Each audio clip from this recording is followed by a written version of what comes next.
బాబు మాకున్న అప్పులు సమస్యలు బాధలు వల్ల కట్టలేకున్నాం బాబు. ఎలాగో ఇన్ని రోజులు ఆగారు, ఇంకొన్ని రోజులు ఆగారు బాబు. ఎలాగైనా కట్టారు సార్.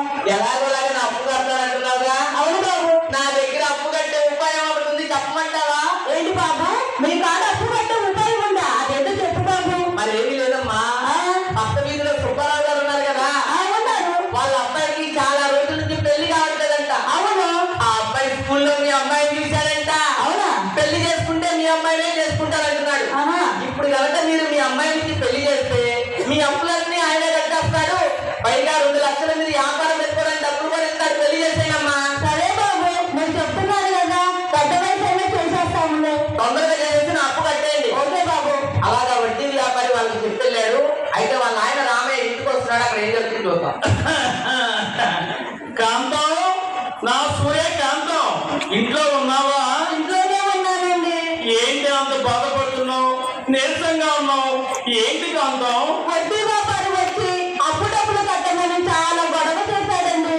ఏంటి ఆ వడ్డీ వ్యాపారం వచ్చి అప్పుడప్పుడు అడిగాడా? అవునండి. మరి మన అప్పులు ఎలా తీరుతాయా? భగవంతుడే తెలిసాలి. మనం అప్పు ఎలా కట్టాలో చక్కనైన ఉపాయం చెప్పాడండి.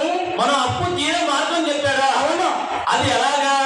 ఏమీ లేదు, పక్క వీధిలో సుబ్బారావు గారు ఉన్నారు కదా, పక్క వీధిలో సుబ్బారావు గారు ఉన్నారు. వాళ్ళ అబ్బాయి మన అమ్మాయి శ్రావణి స్కూల్కి వెళ్తుంటే ఎక్కడో చూశాడంట. పెళ్లి చేసుకుంటే మన అమ్మాయిని చేసుకుంటానని అంటున్నాడండి. మనం మన అమ్మాయికి పెళ్లి చేస్తే మనం తీర్చేస్తున్న అప్పులని వాళ్ళు తీర్చేస్తారంట. మన వ్యాపారానికి 2 లక్షలు డబ్బులు ఇస్తారంట.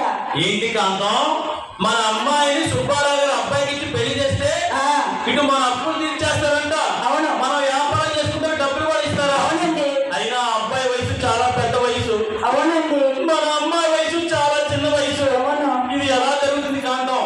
అయినా ఎవరికి తెలియకుండా పెళ్లి కంచు ప్రోగ్రాం పెళ్లి చేసేస్తాం అమ్మాయికి. ఇటు మన అప్పులు తీరుతాయి, ఇటు మనకి వ్యాపారం చేసుకుని డబ్బులు ఇస్తారు. చాలా చక్కగా ఉంటుంది. ఓకేనా? ఎవరు చెప్పాలి అమ్మాయి? అమ్మా నాన్న ఏంటి అంత సంతోషంగా ఉన్నారు? ఏమైంది? అమ్మా, నీ పెళ్లి గురించి మాట్లాడుకుంటాం అమ్మా. నాన్న, నాకు పెళ్ళి ఏంటి నాన్న? నాన్న నేను చదువుకుంటా నాన్న, నాకు ఈ పెళ్ళి వద్దు నాన్న, ప్లీజ్ నాన్న. అమ్మా, మనం